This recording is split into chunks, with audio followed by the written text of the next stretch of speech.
గిరాం ఆహుద్దేవీం ద్రుహిణగృహిణీం ఆగమవిదో హరే పత్నీం పద్మాం హరసహచరీం అద్రితనయాం తురీయా కాపిత్వం దురధిగమనిస్సీమ మహిమా మహామాయా విశ్వం భ్రమయసి పరబ్రహ్మ మహిషి.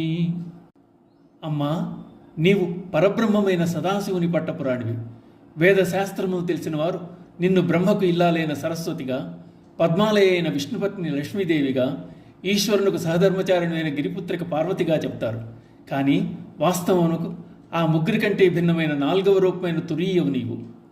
అనిర్వచనీయమైన దానవు, అతి కష్టంతో పొందశక్యమైన దానవు, నిస్సీమ మహిమ కల మహామాయవై విశ్వమునంద జీవులను జనన మరణ రూపమైన సంసార చక్రముందు త్రిప్పుతున్న దానవు. భ్రమయసి, ప్రపంచాన్ని భ్రమింపజేస్తున్నావు అంటున్నారు శంకర్లు. సౌందర్యలహరిలో ఇది 97వ శ్లోకం.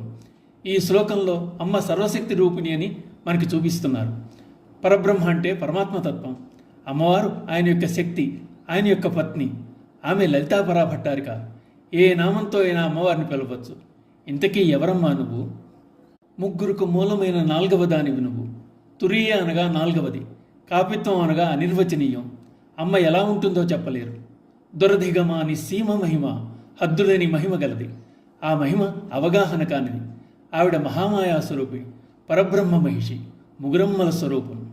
బ్రహ్మదేవుని పత్ని సరస్వతి, విష్ణుపత్ని లక్ష్మి, శివపత్ని గౌరి, ముగురమ్మలు. అమ్మల గన్నయ్యమ్మ ముగురమ్మల మూల పుట్టమ్మ, చాలా పెద్దమ్మ సురారులమ్మ అన్నారు పోతన. ఆ అమ్మలగన్న అమ్మయే 4వ స్థితిలో ఉన్న తురీయ, మహామాయా స్వరూపిణి, ప్రపంచాన్నే తిప్పుతోంది పరబ్రహ్మ మహిషి. లలితా సహస్రపరంగా దాన్నే సర్వావస్థా వివర్జిత అన్నారు వసిన్యాది వాగ్దేవతలు. అదే తురీయ స్థితి.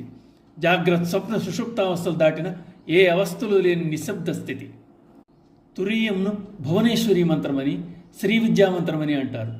తురీయావస్థకు చేరినవాడు సంసారంలో ఉంటూ కూడా సంసారం నుండి విముక్తి పొందగలడు.